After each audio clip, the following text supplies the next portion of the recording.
Okay, so today we're going to work with the Zorn palette and paint a real simple sketch of the figure. This is a short demo, but of course you can use a much larger uh, piece of paper, watercolor paper, and do a much larger scene. For the sake of the demo, I'm keeping it short and small and simple. To the left of the image, I have my Zorn palette. The Zorn palette is comprised of uh, black, and up in the Zorn palette, I have an ivory black and Payne's gray with various mixes. The black is mixed with the red, and here I use the Winsor red, and also with I'm using yellow ochre. And then, of course, part of the Zorn palette has white, so that the white is with the white of the paper.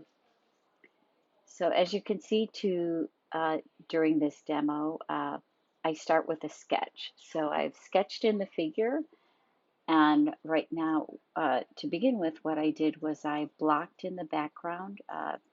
The figure is seated at a window, so I blocked in the light from the window. And the figure's wearing a black sweater, so I'm blocking in the shadow areas of the sweater.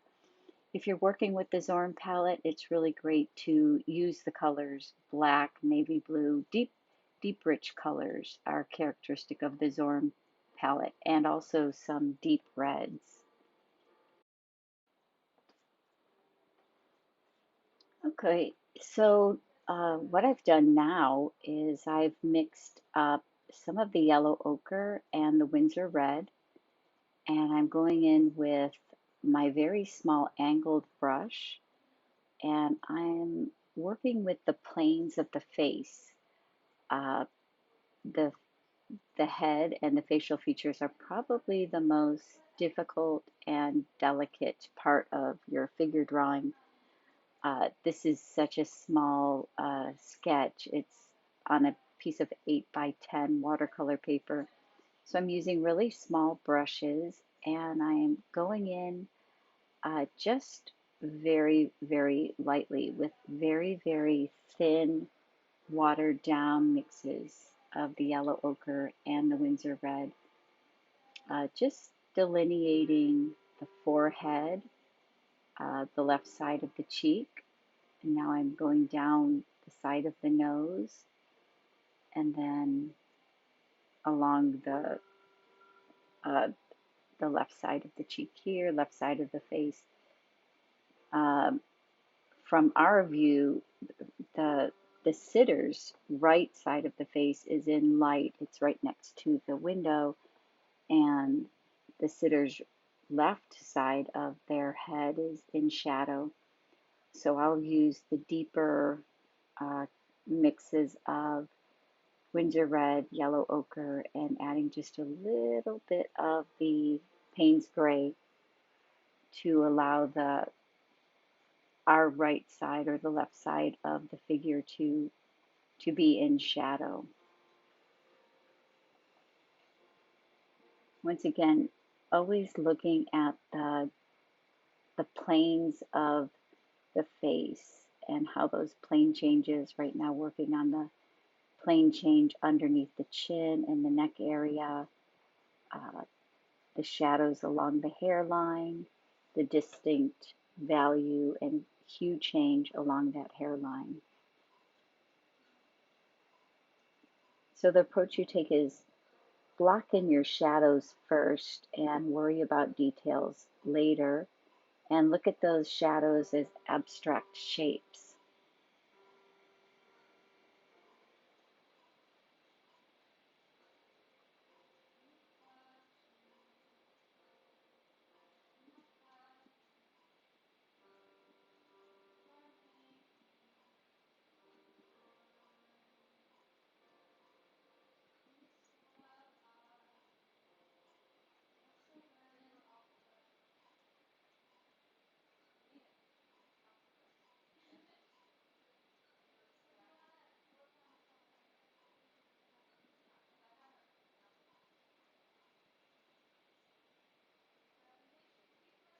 The model's hand is uh, the bent behind her head.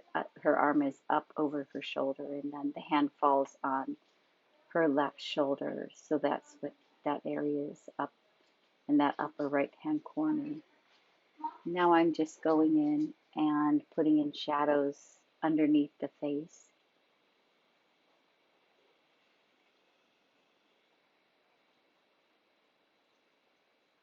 Once again, just using the edge of that angled brush to put a shadow in under the nose and under the eyes.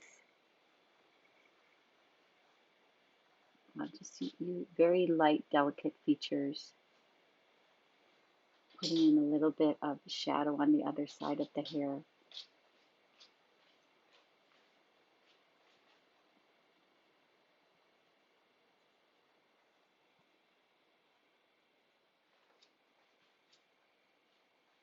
The small angled brush is very versatile. You can put in a whole field of color and then also use the tip like you would a small round brush.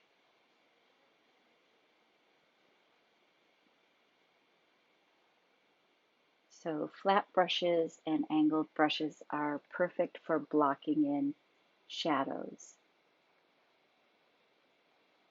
And then you would use your small round brushes for details.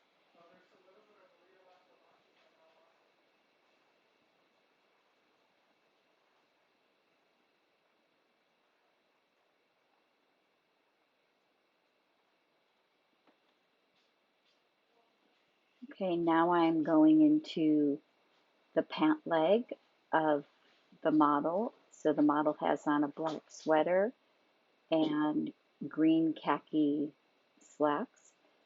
Uh, the Zorn palette is perfect for that color, so I'm using a mixture of the Payne's gray with the yellow ochre, and that gives me a really rich olive green. What you'll find with the Zorn palette, it's a very limited palette, but it gives you a very wide range of very deep, rich fall colors. Really nice burgundies.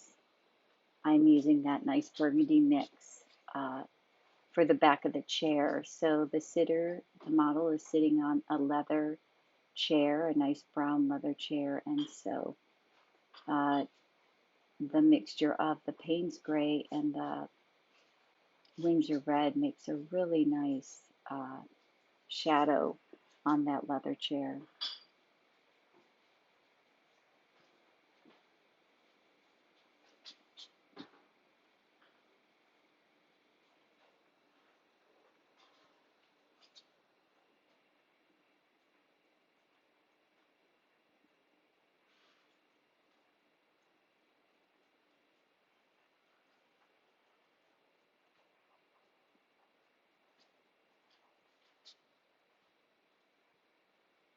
Just working in the light side of the sweater with uh, a watered down mixture of the Payne's gray, trying to delineate the value change in that sweater as the sun from the window cuts across.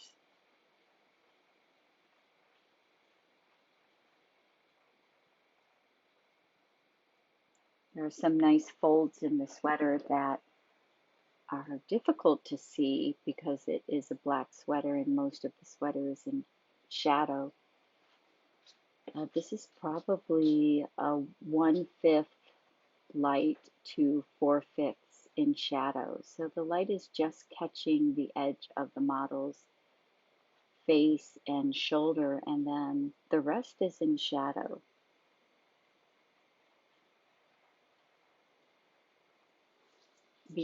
Be sure when you're working with your model that you do have a distinct light source that will really help you to develop the form.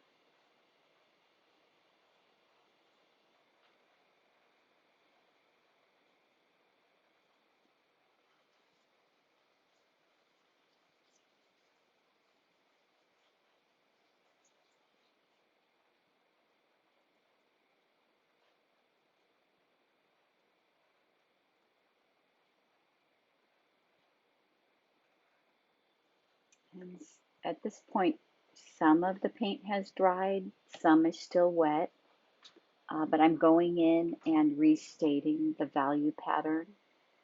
Right now, a lot of the shadow area is looking pretty similar in value, so I do want to push that value and just really push uh, some of the darker areas just to create more drama and contrast in the scene. And here again, I'm just layering glazes of color over uh, other fields of color that have already dried.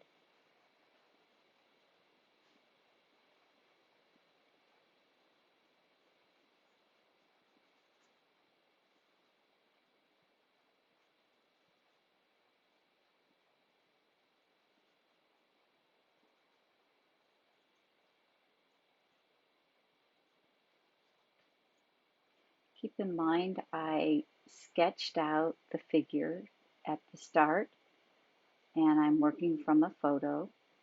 I sketched out the general gesture of the figure, and I'm really using my paintbrush to paint in fields of value and fields of color. I'm mostly focused on the value and thinking about what value is the particular color I want to put down. Here, darkening the shadow side on those pants. So ideally to have three distinct values, a light, a mid-tone, and then a dark. And once again, this is for just a simple sketch. Now I'm just going in to refine some of the shadow areas in the face, trying to be very careful with uh, the very small features of the shadow under the nose, the shadow under the eyelids, and the shadow in the hairline.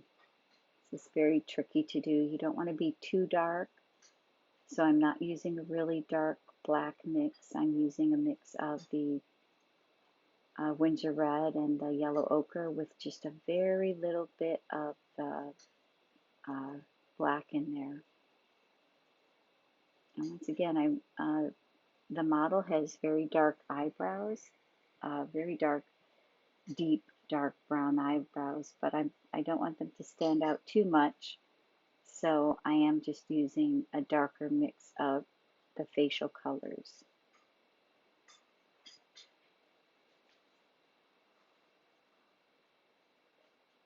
Keeping in mind, focus more on the plane changes in your model's face or in their figure. If you're working with an animal, pay attention to the plane changes more than the features. The features should be just very small, thin, delicate lines. Otherwise, it just will be overdone. The larger scale you work, the easier this will be to put in those features. So I'm just going in and reinforcing some shadow areas behind the hairline.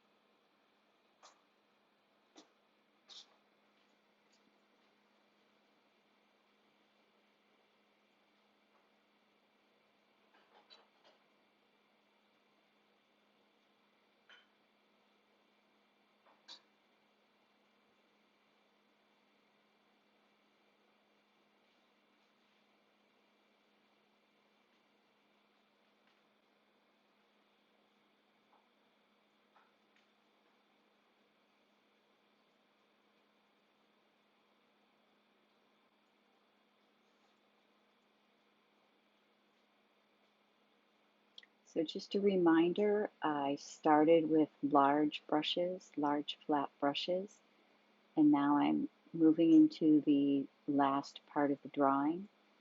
and I'm just working on the detail areas. I'm going in and putting in detail, deciding how am I going to put in that shadow area on the sweater.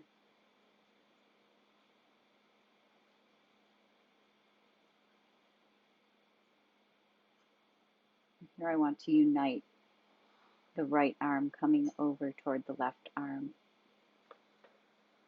not to have anything too separate. So I'm adding some water and just kind of blend it in there so it appears to be one shape.